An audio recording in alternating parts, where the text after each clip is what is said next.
Zenonove priče. Majka, tigrica iz Trebinja. Priča Draška Bubreška. Trebinje, maja 1969. godine. Sreda, 6. maj. U sred Trebinja, u ulici Dalmatinske brigade, tiskala se masa sveta. Iako ništa nije saopštavano, ovaj mirni grad na jugu Hercegovine, gde se ubistva, otkad se zna, mogu izbrojati na prste jedne ruke, gotovo savije na nogama.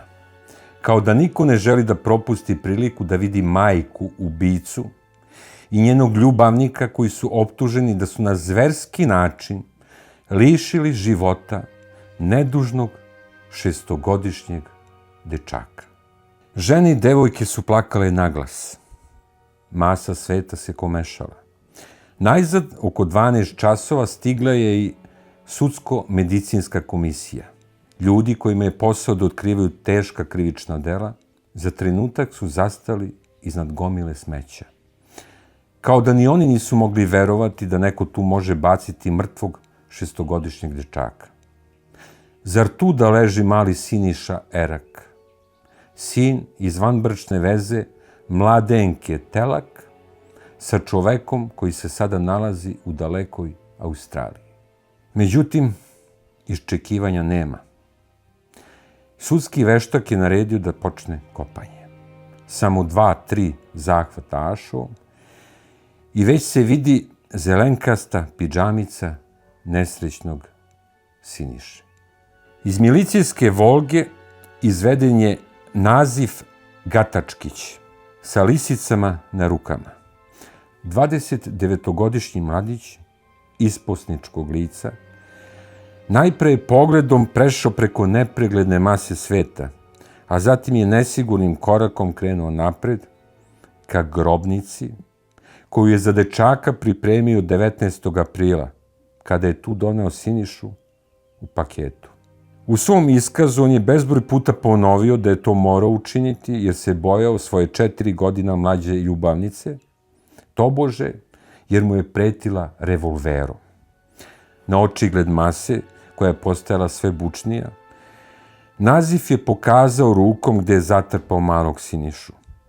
Za to vreme Mladenka Telak je bez ijedne suze u oku sedela na krevetu opštinskog zatvora u Trebinju, kao da se van zatvorske sobe ne događa ništa što bi nju moglo i najmanje da uzbudi. Za malog Sinišu je počelo mučenje još krajem 1969. godine, kada je došao na svet. Već tada je Mladenka, po iskazu Gatačkića, počela da zamotava dete u mokre krpe. Tada je živela i radila u blizini Ploča, gde je i rođena. Izgleda da je Siniša samo nekim čudom preživeo patnje. Očito, ova mlada žena je htela da živi slobodnije nego što je uobičajeno, a znala je da joj neplanirani sin može samo smetati. Izgleda da je sve to video njen otac Jure. To je za Sinišu bio spas, bar za nekoliko sledećih godina. Deda je čuvao unuka i oni su se zavolili. Ta ljubav nikada neće prestati, kaže ožalošćeni deda Jure, gledajući u Trebinju bunjište u kome leži izmrcvaren njegov Siniša. Deda ne preteruje kada kaže da je Siniša bio izuzetno lep i pametan dečak. Ali, Mladenki je nedavno sinula u glavu ideja da Sinišu dovede kod sebe u Trebinje. Biće mu lepo, govorila je ocu Juri. Ja radim kao kuvarica u građevinskom preduzeću na imarstvu i zarađujem pristojno. Bolje je da Siniša pođe u školu u Trebinju. Uostalom, želim da moje dete raste u gradu. Starac je popustio, ali se ubrzo uverio da je pogrešio. Jednog dana dobio je od Mladenke pismo u kome ona govori o Sinišinim nestašlucima i da će morati nešto da učini. Ili će ga ubiti, ili će ga odvesti nekud gde ga više niko nikad neće pronaći. Ali deda, iako se pribojavao njene pretnje, nije poverovao da ona piše ozbiljno. Ipak, mladom Siniši iz dana u dan se približavao kraj. Bezobzirna majka tukla je sina svakodnevno i nekoliko puta istrčavao na ulicu sa teškim povredama glave. To potvrđuju susedi. Dečak se nekako snalazio, iako je bio mali, i to najviše drugujući sa vojnicima u obližnjoj kasarni. Najgore se dogodilo u noći između 17. i 18. aprila. Mladenka je Sinišu najpre tukla prutom, a zatim pesnicama. Kada joj ni to nije bilo dovoljno, nastavila je da ga tuče nogama. Već tada je Siniša bio gotovo mrtav, ali Mladenka na to nije obraćala pažnju. Kada je posle pola noći kod nje došao Gatačkić, rekla mu je da je tukla Sinišu, ali ni njega to nije naročito uzbudilo. Po svemu sudeći, i on je pomogao da Siniša pre podlegne povredama. Tog jutra Mladenka je otišla na posao, a Nazif je ostao da spava. Kada je došla s posla, videla je da je Siniša mrtav. Ova čudna majka ni tada nije pustila suzu. Naprotiv, počela je sa Nazifom da razmišlja kako da se oslobodi leša. Da ga bacim u Trebišnjicu ne mogu, govorila je Mladenka, jer će znati gde mi je sinovljev grob. Da ga nosim u paketu u Dubrovnik i da ga bacimo u more, ni to ne mogu. Ipak odlučila je. Za sahranu je zadužila svog ljubavnika Nazifa. Otišla je u obližnju prodavnicu i tamo je dobila kartonsku kutiju. Međutim, kako veliko dete smestiti u malu kutiju? Svirepa majka je našla rešenje. Mrtvom sinu je slomila ruke i noge da bi ga stavila u kutiju. Tek 19. aprila kasno uveče Nazif je proneo paket kroz gradski park.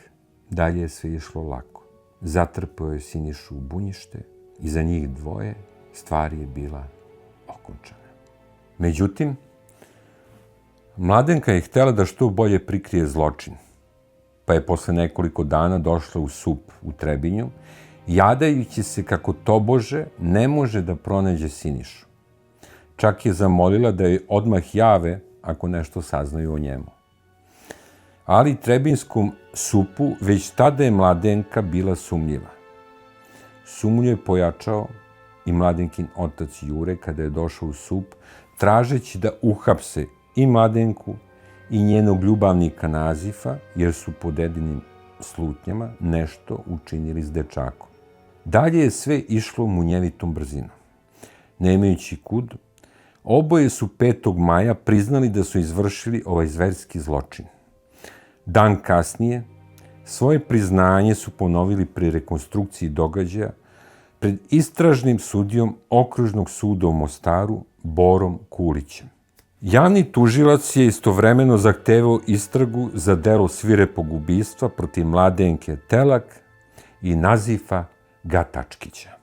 Otkako se kroz Trebinje pronela vest da je jedna majka uz pomoć svog ljubavnika ubila svoje 6-godišnje dete, ne prestaje interesovanje građana za pojedinosti ovog monstruoznog zločina. Gotovo neprekidno ispred zgrade SUP-a ili ispred zatvora su stajale grupice građana, očekujući da su u pratnji milicionera pojave Mladenka i Nazif, jer su 2 dana trajala saslušavanja i rekonstrukcija zločina. 7. maja, negde oko 8 časova, gnev mase je dostigao vrhunac. Iz zatvora oboje osumnjičenih su povedeni ka SUP-u, odakle je trebalo da krenu u Mostar, u okružni zatvor. Masa se zatalasala. Nekoliko stotina građana je pretilo ubicama, pljuvalo ih, tiskalo se sve bliže milicijskom Land Roveru. Svakog trenutka se moglo dogoditi da ih linčuju, ali milicioneri su uspeli da ih odvezu do SUP-a. Tek tamo ih je sačekala masa sveta, najmanje 1000 ljudi. Tražili su Mladenku i Nazifa da im oni odmah sude. Njih dvoje sedeli su u kolima unezvereni od straha. Očigledno, očekivali su da ih masa dohvati kroz prozore automobila. Milicioneri i pratioci naredili su vozaču da krene. Čekati se nije smelo. Masa je jurnula za automobilom. Na izlasku iz centra grada, preko mosta, nekoliko stotina žena, devojaka, odraslih ljudi, vojnika, povicima je ispratilo automobil koji je munjevitom brzinom grabio ka Mostaru. Na pitanje šta može da kaže u pojedinostima posle saslušanja Mladenke Telak i Nazifa Gatačkića, istražni sudija Okružnog suda u Mostaru, Boro Kuljanin, odgovorio je: bez sumnje, reč je o dosta jasnom zločinu. Međutim, za nas još stvar nije gotova. Mladenka teško optužuje Nazifa Gatačkića. Ona kaže da je detetu zadala udarac u slepočnicu, a da je Nazif nastavio da ga tuče dok nije podlegao. Sve ostalo za što je optužuju, Mladenka ne poriče. Dramatično suđenje majci optuženoj da je uz pomoć svog ljubavnika na zverski način ubila svog sina počelo je u julu 1969. godine. Od ranog jutra desetine znatiželjnika opsedale su hodnike i stepeništa Okružnog suda u Mostaru. Svi su hteli da izbliza vide Mladenku Telah i Nazifa Gatačkića. Glas o gnusnom zločinu, koji su ovo dvoje počinili u Trebinju pre 2 meseca, čuo se nadaleko. Iz cele zemlje stiglo je bezbroj pisama sudu u kojima se traži najstroža kazna za bezdušne zločince. Stotine naših čitalaca izrazili su duboku žalost za 6-godišnjim Sinišom Erakom, kojima je rođena majka mrtvom polomila noge i ruke da bi ga lakše spakovala u kartonsku kutiju. Samo 2 minuta Mladenka Telak i Nazif Gatačkić bili su na raspolaganju novinarima i fotoreporterima. Tu, u sobi broj 27 Okružnog suda, dozvoljeno je snimanje i razgovor. Mladenka je dovedena bez lisica na rukama. 2 meseca provedena u zatvoru učinila su svoje. Bila je bleda. Ali pogled što strelja sve oko sebe ostao je isti. S vremena na vreme pogledala bi prema publici kao da tamo traži nekog poznatog. Nakon svirepog ubistva sina, prozvali su je tigricom iz Trebinja. Na poziv predsjedavajućeg lenjo je ustala.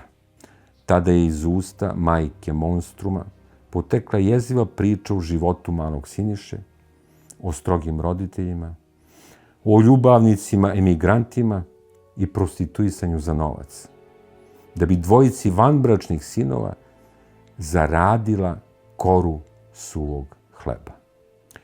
Ja sam ostala bez sina i sada mi je sve svejedno. Govorim istinu. Ne branim ni sebe ni Nazifa. Mogu da kažem da sam Sinišu samo tukla dudovim štapom i kaišem. Strašno me ljutio svojim skitanjem po Trebinju. Nikad nisam znala gde je. Za njegovu smrt kriv je Nazif. On ga je ubio 15. aprila dok sam bila na poslu. Kad sam došla s posla, videla sam da je Siniša mrtav.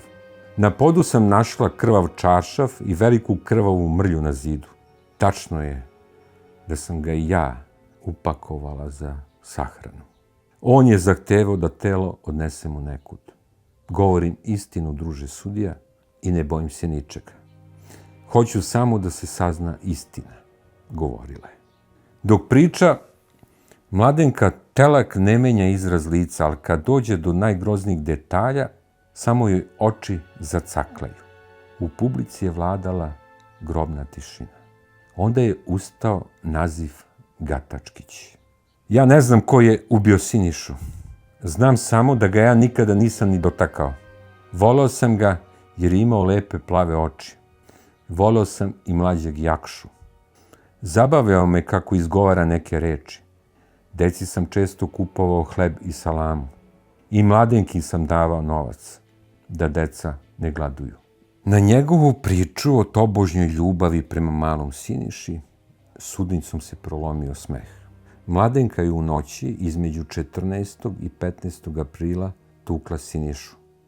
Kod nje sam došao kasno i ne znam koliko dugo ga je tukla. Brzo sam zaspao. Kad je otišla na posao, spavao sam i dalje. Oko 13 časova video sam da je Siniša mrtav.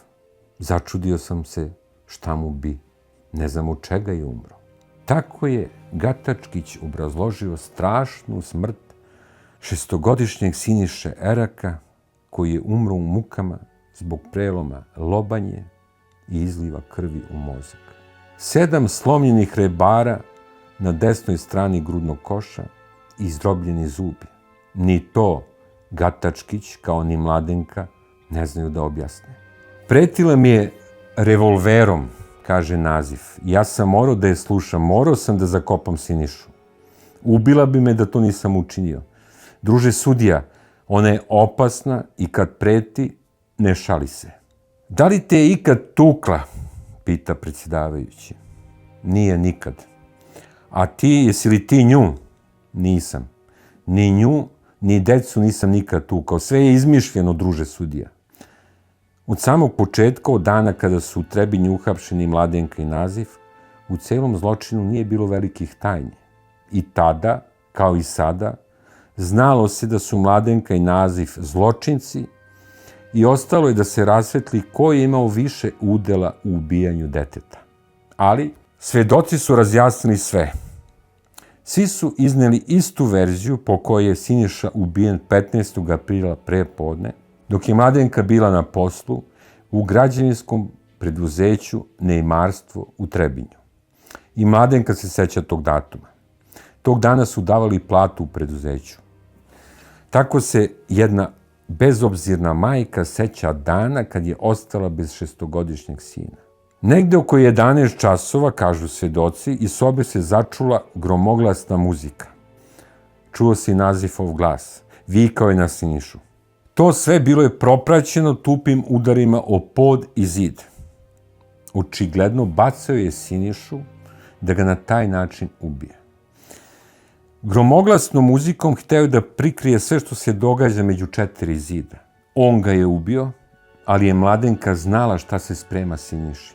Ono što je ona počela u toku noći, završio je njen ljubavnik Naziv u toku dana, kažu svi svedoci. Na suđenju kao svedok pojavio se i Mladenkin otac Jure. Starac sede glave, pribrano izneo sve što zna. Uvek sam se bojao da Mladenka nešto ne uradi sa dečakom. U jednom pismu mi je pisala da joj je Siniša dosadio i da će ga odvesti nekud odakle se više nikada neće vratiti. Ja sam iz Ploča, gde živim, od Jure u Trebinje. Prijavio sam je supu. Odatle je sve počelo. Osramotila je celu porodicu. Ja imam sina i još 6 kćeri. Nažalost, ona mi je bila 7, ali više nije. Ona ne pripada mojoj poštenoj porodici. Samo njena smrt može doneti olakšanje i porodici i neutešnoj majici Vidi, koja ne prestaje da plače za našim unukom Sinišom. Da znate samo kako je lep bio Siniša. Dedin unuk, što ga ubi bestidnice jedna. Molim sud da mi dozvoli da nešto još kažem, obratio se starac sudu. Samo izvolite, rekao je Tamil Memić, predsjednik veća. Molim da se majka krvnica Mladenka i krvnik Naziv Gatačkić osude jednako, na smrt. Neka se zna da ona više nije moja ćerka. Odričem se nje. U sudnici je nastao plač. Publika se komešala. Sve je bilo u čudnom šoku. Jedino Mladenka nije reagovala na teške reči svog oca Jure Radoša. Ostala je hladna kao stena. Samo je bacila pogled prema Nazifu, kao da je u tom trenutku poziva ljubavnika da istraju u laganju. Advokati iz Mostara, dr. Branislav Mandić, Nazifov branilac, i Gojko Grahovac, Mladenkin branilac, uložili su dosta truda da korektno obave svoj posao. I jedan i drugi bili su ubeđeni da njihov klijent nije ubica. Dr. Brana Mandić je u bar 10-ak slučajeva uspeo da smrtnu kaznu zameni vremenskom, pa se nada da će i sad uspeti. Gojko Grahovac je sasvim siguran da je Naziv ubio Sinišu, dok je Mladenka bila na poslu. On kaže da je važno da se utvrdi istina. Bitno je da se između 2 krivca nađe onaj veći, a to nije teško, kaže advokat Grahovac. Dok su branioci govorili, sve oči bile su uprte u njih. Mnogi ih pitaju kako mogu da brane monstrume. Suđenje je završeno. Više nema šta da se kaže. Korice dosija ostale su otvorene dok se ne donese presuda. No, to više nije važno. Više nije ni nejasno koliki je čiji udeo u ubijanju dečaka. Nije važno ni šta će psihijatar kazati za Mladenku i Nazifa. Ostalo je samo nejasno šta majci može dati snagu da rođenom sinu oduzme život ili da ga prepusti drugome na milost i nemilost. I to bez trunke savesti. I u praznoj sudnici odzvanjali su reči starca Jure Radoša, koji moli sudsko veće da presudom spere ljagu sa njegove porodice. Građani Trebinja, duboko dirnuti tragedijom nedužnog dečaka, odlaze svakodnevno na njegov grob. Na malenoj humki svakog jutra osvane sveže cveće. Za 2 meseca humka Siniše Eraka bit će lepo uređena. Mnogi građani bili su spremni da svojim prilozima podignu mali spomenik nedužnoj žrtvi. Njihov predlog podržat će lokalni list Glas Trebinja, kamenorezačka radionica školskog centra u Trebinju i neka preduzeća iz Trebinja. O ovome je obavešten dečakov deda Jure Radoš iz Ploča. Starac se gušio u suzama kad je čuo šta Trebinje priprema njegovom Siniši. Hvala svima. Bilo je sve što je seda starina mogla da izgovori.